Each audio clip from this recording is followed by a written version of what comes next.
Hello and welcome to another episode of the Player's Guide to Roleplaying. And today we'll be looking into how to make your combats a little bit more interesting. Right, I'll be using the same setting as before. The tips I try to explain here, I try to be as system agnostic as possible, but I will be doing some examples today, and I will be using Warhammer Fantasy Roleplay for that in the Foundry system. Most games, when it comes to combat, have, or even in general, have like an action economy. And that means you have a turn, and in that turn you can do something. And the turn is usually a time period of somewhere between 6 and 10 seconds. And in that turn, your character can do what a normal person can achieve in that time. Usually, games provide in a combat situation, they divide it this time up into actions. You can take one or more action. You can take a simple action. There are 3 actions. It depends. It differs from system to system, but usually the most common thing is that you have 2 actions, a move and something else. That's very common. Or when it's combat, you have a combat action and maybe a move, but you're pretty much mostly limited to doing 2 things that require to use up an action. But also most games have usually 3 actions, like dropping something, something that costs little effort and you could easily do at any time. Will usually be a free action. Shouting something, or as I said, dropping something, or simple things. That's why they call them simple or free action. Now, when you're in combat, one of the things you'll probably do to use up your action is make an attack, or swing your sword, or swing your club, or hold your shield up, or fire an arrow, or cast a spell even. Yes, things like that. But there's room for more things.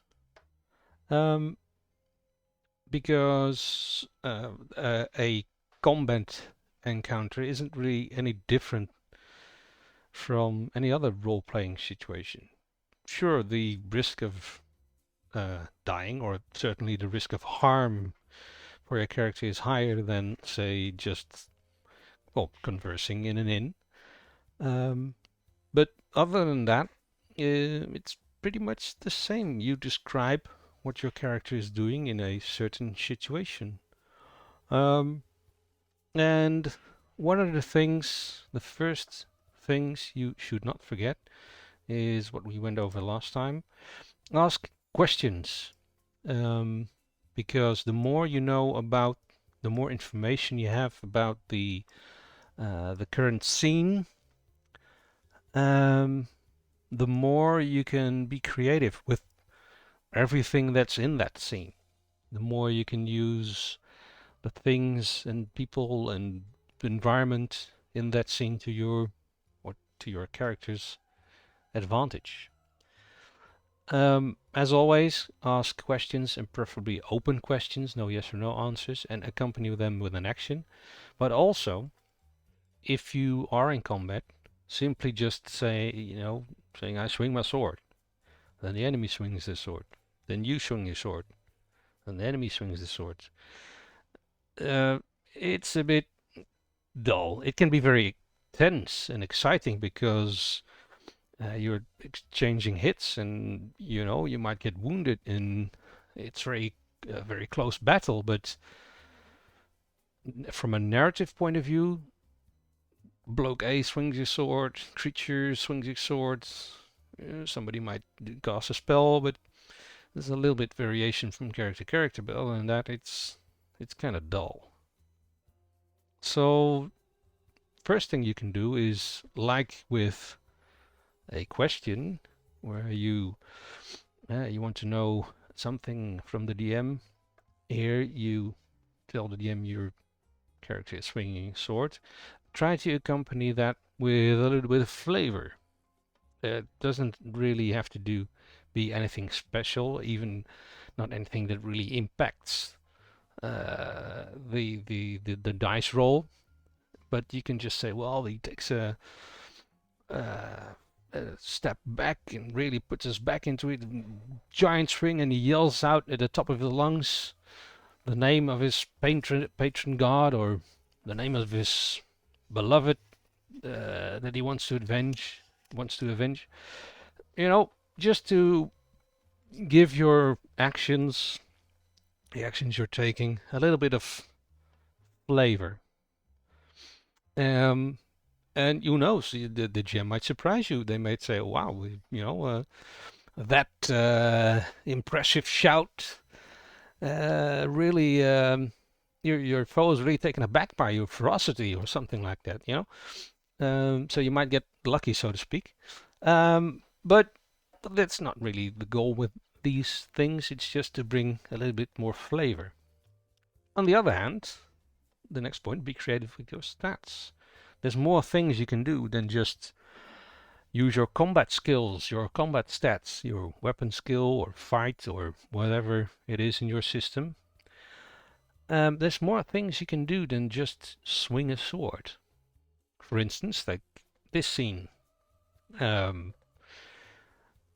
If these were enemy soldiers and this is our group of adventurers, they can kick over the table and take cover behind it, or pick up a cup and throw it at one of the soldiers.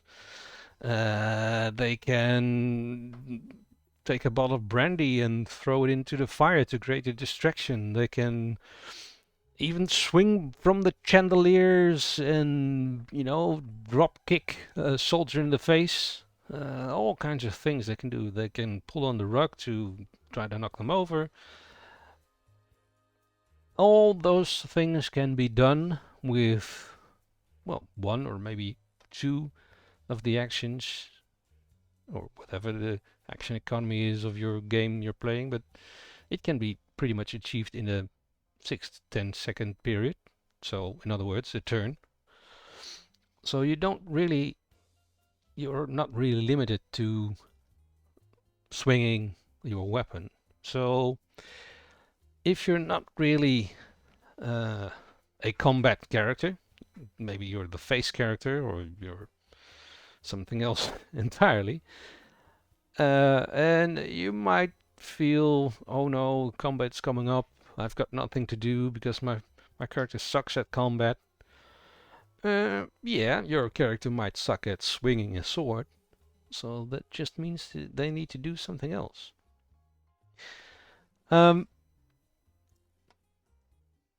Let's put this into practice.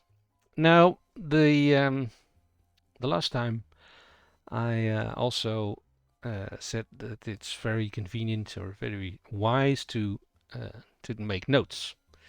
And for the example, I'll be using this party over here, and we'll follow their story.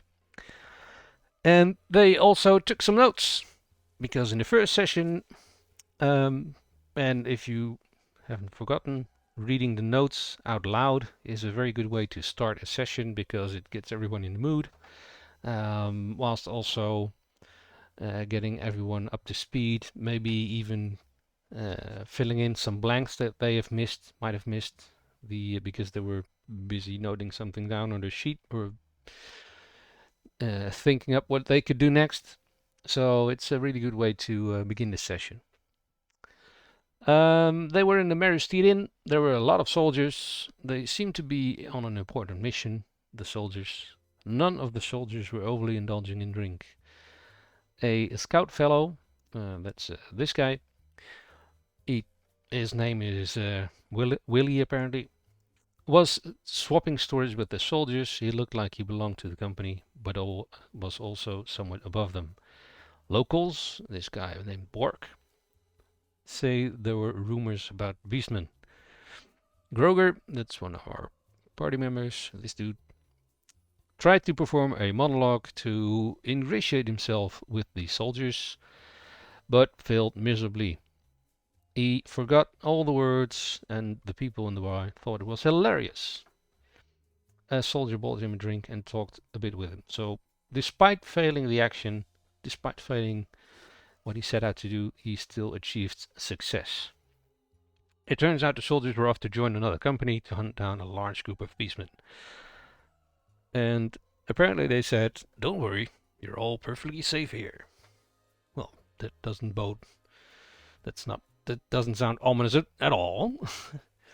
Obviously, this is not what I completely acted out all this completely in the last video. That would be way too much because I'm just interested in some examples. Likewise, next video the party will have progressed in their story and some things will be left out, but it's just about the tips and tricks. Right. So what's happened with this party? They're sitting here, and it turns out that this inn is being attacked by beastmen, and all the soldiers rush out. They tell this guy Willie, "Stay inside. We're important." The party and they catch that, and they are left in the room alone with just a couple of soldiers. Combats can be done in a couple of ways, and I will be displaying two and maybe some other stuff. We'll see how it goes. I don't want to make this video too long. The most common thing you will see is some sort of battle map with a grid, which makes it, especially for combat, it's easier to do because you can track movement really easily. It's neatly arranged, a clear overview from the top down. Yeah, it's just a very easy way to handle things. Of course, one thing that tends to happen is, for instance, like this guy, if you move square to square. You might move diagonally, but it's more difficult to move like over there. You finally have to press shift to move it between squares if you've got the grid turned on, but normally you would move square to square. So that's a downside, but never mind. Right, our scene. There's a big battle going on apparently. We're left in here with the locals and Bork and Willie, who seems to be of some import. There's a large battle going on. There we go, large battle going on. And in storm, an Ungor. This guy is obviously pushed back. An Ungor and where is Gore? Yeah, this door is also breached. This guy is also pushed back. Well, it's just not make it too difficult. Right. This might be a setting. This might be a setting. The first thing that will happen is the battle order will be determined, and that is usually initiative. And you roll, and then everybody rolls, and an order, a turn order is decided. At this point, or preferably just before that, you might interject and say you want to react in a specific way to this event. That might give you a bonus to the situation, or the GM will just say, "Well, tough, you're last or first or in the middle," but it's always worth a try. So when the GM says, "Well, for beastmen storm in, you can opt to react somehow. Maybe what I always like to do is, if I take this guy, even when the GM hasn't said anything, what would I use here? Some kind of willpower or cool or something to represent his mental alertness, his awareness, perception, stuff like that. Let's go with cool in this case, and that'll give you an indication of your character. This might be not even called for by the GM, but it gives you there's a difference between player action or the player-driven action or character-driven action, and it will be in a next video.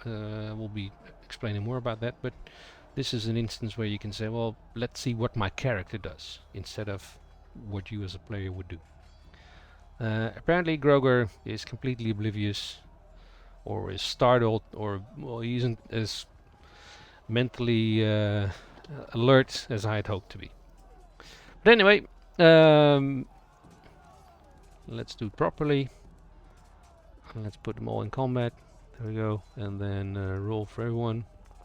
Yep, lots of dice from the module Dice and Ice. There we go, in combat. And apparently this lady is first. There are lots of ways to do this. But when it's not your turn, it's difficult to get a balance between paying attention what's going on, because combat usually tend to be a little bit more exciting, and taking the time between someone else's turn and your turn to think what you are going to do. For instance, Celicia is pretty high up in the initiative order, so she gets to go first. But Groger is fairly down the bottom, and he will have a lot of time to before it is his turn.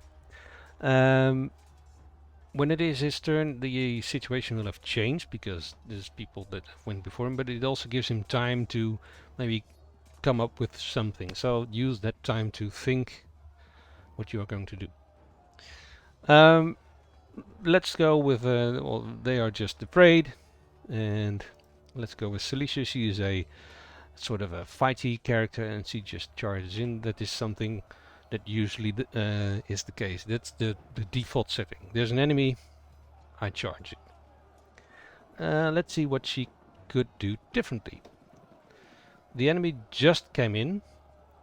They are maybe looking around, seeing what's what. They have a soldier in front of them, so they're pretty much focused on these people here. So in a real life situation, so to speak, you would have a moment to assess the situation. So why not do that? Let's see what we can do as Celicia. Assess the situation. That would be like a perception or an awareness, or maybe an intuition or an initiative, something like that, to see what's going on, see if there's a spot we can see where there's a particular weakness. So anything to gain an advantage. So assessing the situation. Let's say she uses, let's see what she has in the skills, intuition, maybe just even a combat skill. You know, see, just in a quick moment, see what you can gather from how these folks are dressed, what kind of weapons they have. But let's just go with perception for now, because the GM says so. Who knows? Too bad she doesn't really see anything useful, and maybe a move is also allowed to take up a better position. Maybe she wants to position herself more in the middle to defend this area. I don't know. Let's see. A soldier, there are NPCs, and usually the GM will just use them as a meat shield to grind down or bog down the baddies. Sometimes the NPCs can also be controlled by the players. Okay, let's see. This guy, just hitting. This guy is afraid. He's a coward. Then it's our sailor. Um, he has learned from Cilicia and says, well, what else can I do than just charge into battle? Um, this dude seems to hold his own. Maybe he did particularly well in combat, who knows? And he says, well, the locals are in harm's way of these folks. So he shouts an order to them. He says, I want to uh, get them to safety. And this dude's a coward, so I want to rally him, sort of. So let's say that would be like a fellowship or a leadership or uh, some social skill of some kind to get these people to, well, basically do what you want them to do. And he also wants to position himself in a better place. Well, that's all achievable in one turn. Let's see. Well, we'll use leadership for that. In this case, leadership.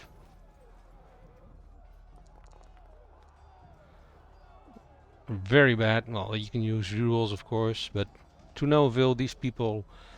Well, maybe the GM will say, well, there's 4 people, so roll 4 times, or maybe he will say it's in a post test, so you roll your skill and they roll their skill or something like that. But let's say that they listen a little bit. They're still scared. This guy is also still scared, but they move back a little bit because you're also moving in and you push them out of the way. Turn achieved. You might say, well, we rolled bad. Yeah, but you did move in a more tactical advantageous position. So that's something. Let's go with the Gore Attacks. The Gore Attacks. Maybe this guy is driven back a little bit. That leaves room for these dudes to come in. This guy, he's not a coward. He charges over the table this way. Charges in, and that leaves this man. Now let's see. Oh, that's the wrong one. Let's see what he has. Usually you'll have talents or feats or other things that are, or skills that are of influence on the situation. And it's always worthwhile to take a look, and maybe there's something there that would apply into in a certain situation. And right here we have Suave. Well, I doubt that's something of interest in this setting. And supernumerate and linguistics, not really. Acute sense. Well, remember the initiative roll. This might be something that would give him, would have given him a few points or a bonus to the roll or something, that maybe he heard them coming through the door or something. Menacing. It gives you well, it basically makes you more intimidating. So yeah, this person says, well, I'm menacing. I have that talent. I'll use it and go like booger booger booger or something. To intimidate these dudes. Now, intimidate in this system is a skill. There are multiple ways you can do this, of course. You can just say, I'm rolling intimidate. That's boring, but you can say, I'm standing here, making myself big and speaking in tongues or making symbols of arcane, like, pretending to be a magician, or maybe you even know this type of animal and or enemy, and you know what they're afraid of or what would intimidate them, and you emulate that. So flavor it up. But this guy, he comes to the aid of this person, and he tries, because he's hesitant to attack. He thinks, well, the soldiers are better fighters than I am, and he wants to do an intimidation. Well, and because he has that menacing, and because he made up a particularly good story of something, the GM is lenient, and he says, well, you can have a bonus, and he rolls. And not really bad, and he succeeds. And maybe because of that, the Gore or the Ungore has a penalty in his turn, or maybe even skips a turn entirely, or is forced back, or well, whatever the situation. But you did something in your turn in combat that's not really a combat skill, and it worked out in your advantage. And it made the situation a little bit more interesting. And that's the point. Right, let's go. Groger. Groger is a busker, and he has maybe a song to sing that would not do anything good. He can mime like being a really badass. That would be of use. Let's see. Just going by the stats and the skills, what would be something he could do? Fortunately, they're all fellowship things. His toughness, he's pretty durable, and he's got a pretty high initiative. So let's see. Endurance, drink, intuition, perception. Oh, he could do a perception. That's always an option. Just going by, looking what is your high skill. He has a high leadership. He has a very high leadership. So maybe that's something, he does. Just using your high stats, so to speak. A bit of min-maxing. It's fine in combat situations. So he noticed that Enderlin wanted to use his leadership skills, but he failed. And Groger said, oh, that's not really a bad idea. So, and he says, well, I've got a little bit higher leadership, so I'm going to move here. And I'm going to try and force these people into action. So it's going to... And maybe he's got even a bonus. Oh, wow. That's a bad roll. That's typically something you would reroll. So let's assume he's got a reroll. And because this dude already tried, maybe he gets a bonus. Who knows? So make it a little bit easier. Let's see what happens. Nope. They're just starting characters. This is their first combat. They're not used to the situation. They're just rambling and yelling, go over there, no, over there, go left, no, you're left. They're just fucking up. So, but that illustrates a little bit what you can do before even a combat really has started. Let's assume it's the next round. Boom, boom. And yeah, this guy's been beating that guy, and this guy's losing. So now, indeed, it will be time to charge into battle, so to speak. Always try to... It's a combat. There's multiple people in your party that are also partaking in the combat. It is advisable to coordinate a little. I'm taking this guy, you taking that guy, or we're both taking this guy together, and then we take the other guy, or watch out in your flank, or let's change sides, or something like that. Try not to, take 10 minutes to discuss what you're doing, because it takes away from the immersion. But quick suggestions, and avoid kill stealing.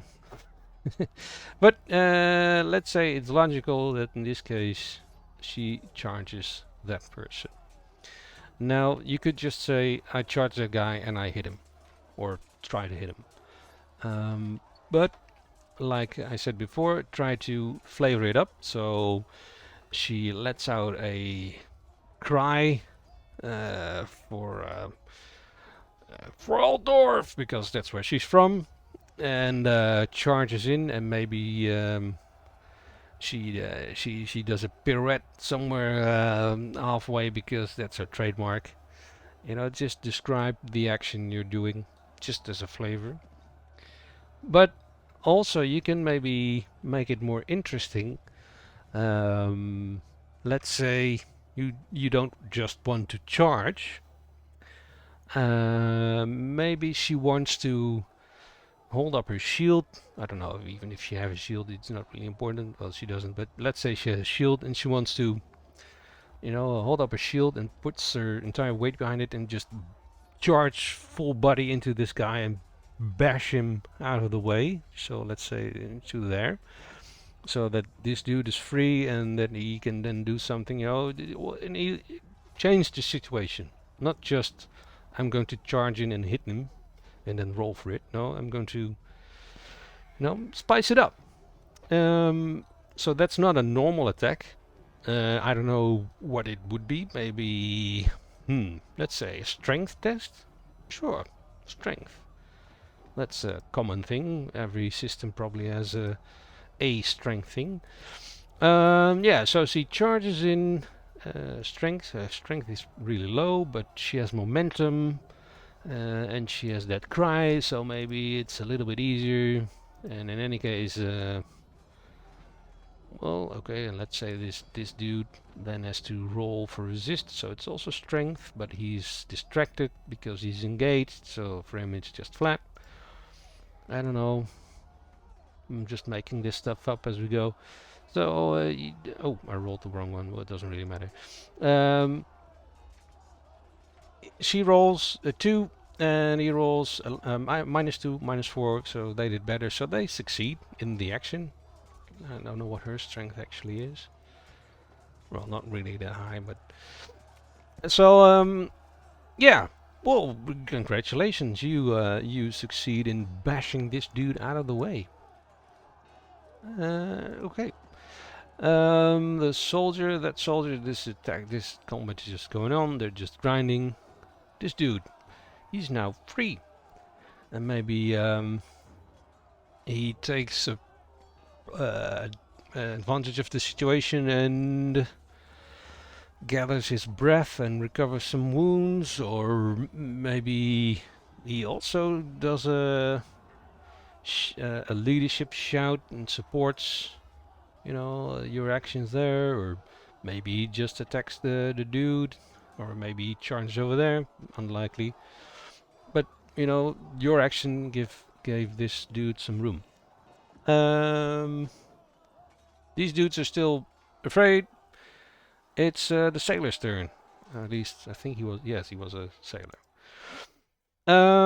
Yeah, he also decides to charge in. But since this is an inn, he grabs a cup of whatever, undefined. Maybe let's hope it's brandy, some high alcohol spirits. Grabs it and throws it in the face of the Gore before he charges in. So, and the DM says, well, sure, you can throw something in his face and then attack him. Sure, why not? You can do that in 10 seconds. So, let's say it's a ballistic skill to throw. Maybe a shoot or is something in the in your rule system, I don't know. But over here it's a ballistic skill. And it's close range. He's very close. But maybe he's throwing it with his left hand because he's got his sword in his right hand. So there's pluses and minuses. Let's say it's this. And roll. He misses completely, but maybe still the Gore is somewhat distracted.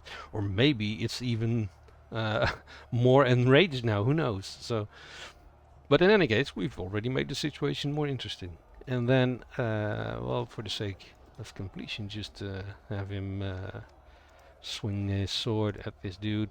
Let's see how he does. Very poorly. They're doing all very poorly. But we're having fun. That's the most important thing. Oh, and now they attack back. That brings me to another point. Defending. Whatever you've done so far to make your attacks and your own turns more interesting, you can do the same things defending. There's two ways to do it.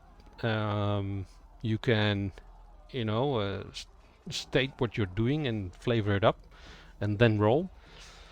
Or you can roll because you have to defend anyway, because you're the passive element in this situation, and then depending on what you've rolled, flavor it up, or a combination of both. So let's say the Gore, he attacks. Let's see how well he does. Oh, I have to roll a weapon. There we go. There we go. He rolls. And this is an opposed system. So he rolls, and the GM describes the Gore lunges at you, and Endelin says, "Oh, with the swaggering gait of the sailor, I try to dodge his blow." So he uses dodge. There we go. And let's see how he does. He does even worse. He has a -3 and he has -4, so he does worse. So he loses. So you can then say, well, I dodged, but I misjudged the swing of the blade and I completely dodge into it. And then, you know, the GM can say, well, he hit your head or your arm or whatever. But you flavored up your defense. Of course, you can also be creative, like instead of defending, like instead of dodging or raising a shield or parrying with your blade, you can, well, just before he swings, I try to spit in his face, or I kick up some dirt, or I yank down his pants, or whatever. I mean, there's loads of stuff you can do in as a defensive action to gain the upper hand, so to speak. Yank down his pants, yeah, that'll do some good at a Gore. Let's see how this progresses. Where were you? This Gore has gone. That Gore, he attacks the soldier, so we're safe for now. Or maybe he's stunned even, because he got the wind knocked out of him by a charging protagonist. This guy's attack. Okay, so now it's Maul's turn. Again, he's not really a combat character. Let's see, what's his highest skill?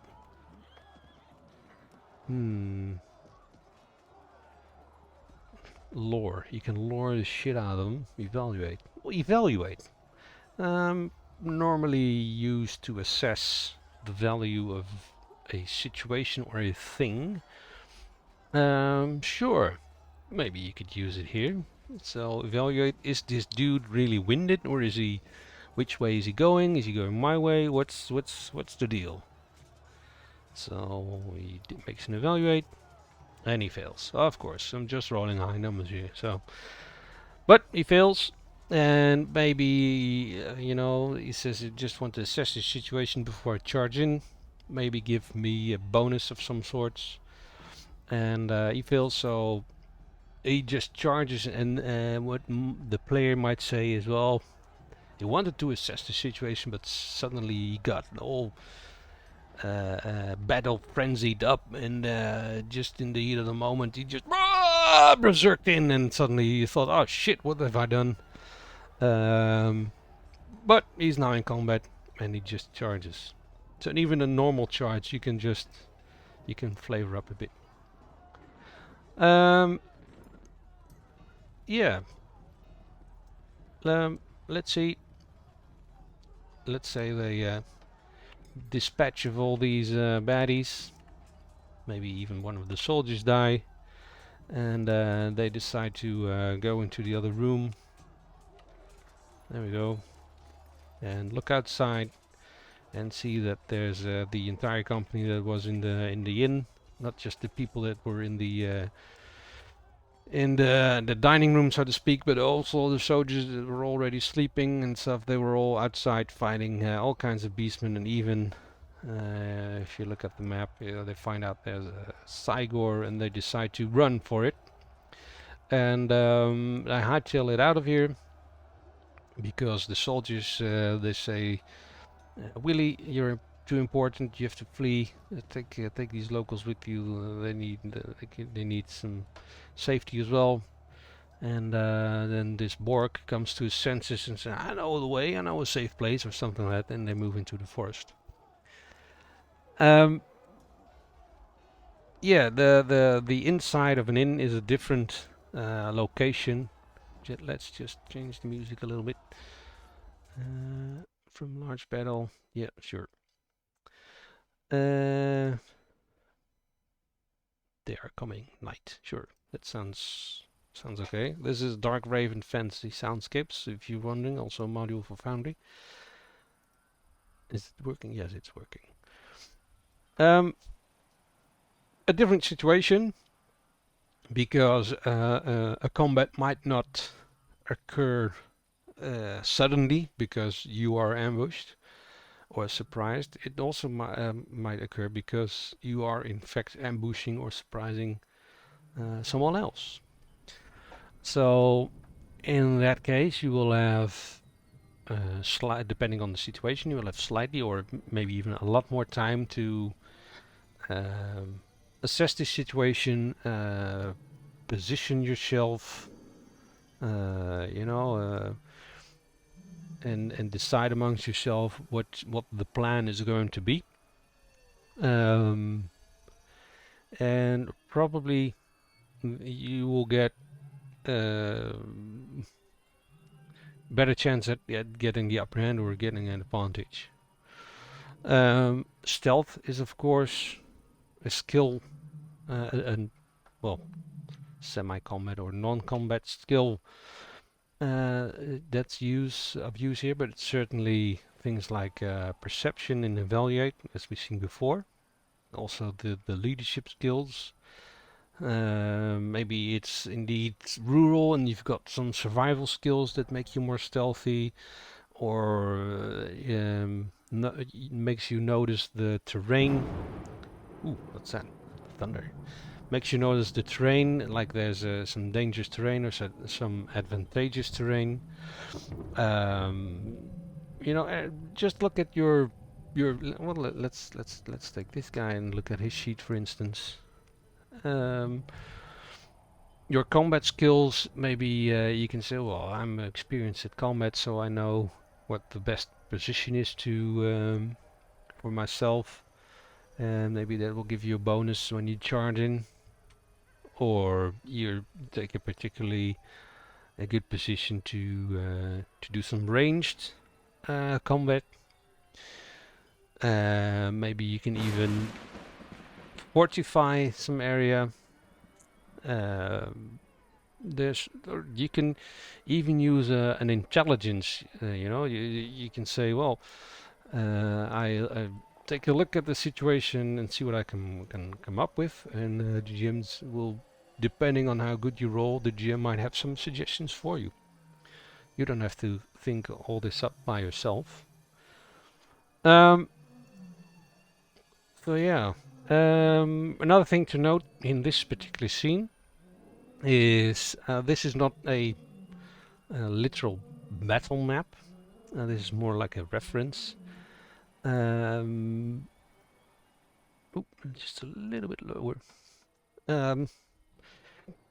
Doesn't really change the situation, other than that maybe the moving around and the positioning of the tokens is not really literal, so it's a little bit more theater of the mind, and it will necessitate you to ask more questions from your GM or DM to give you more information about the actual surroundings. For instance, you might say, well, I want to hide behind this bush, and then the GM might say, well, there's no bush there, it's just, you know, flavor. Or they might say, well, there's a bush there. I don't know. This could be like a 3D representation of the actual battle. But this map is just to show you that it's not always a top-down reference with a grid. It can also be just the flavor scene, or in fact nothing at all. It can just be all theater of the mind. So this party surprises these beastmen, and with their combined efforts and the use of all their skills, they surround them, they shoot them, they drop a tree on them, or they notice a particularly poisonous plant and throw it at them, or throw rocks at them to distract them, and then charge them from behind. There's a multitude of things they can do here. But anyway, they dispatch of these nasty fellows here. But sure enough, just as soon as they killed the last of them, they hear a mighty roar behind them from the way of the inn, and through the forest comes charging the Gore. Apparently it has caught their scent or their trail, or apparently it's after them. And Bork turns round and hightails it out of there. You know, Willy has common sense to say something like, "Run, you fools!" something Gandalf would say, and the locals follow. And there's a big chase through the woods, and initiative is rolled, and some agility skills not to fall over, and some perception skills even to see if you can still find a way. But eventually you make it to the cave entrance just in time. And just as you run inside, a giant hand from the Sigor reaches in, and you make it just to safety, but the cave crumbles and stumbles and caves in, and you're in the dark in the cave with your fellow refugees, so to speak. And what now? Indeed, what now? Tune in next time to find out. We'll be talking about a little bit about dungeon exploring, and well, what if you're smarter than your character, or what if your character is really, really smart and smarter than you? Thanks for watching. Hope you liked it. Leave some comments, like and subscribe and all that stuff, and I'll catch you next time.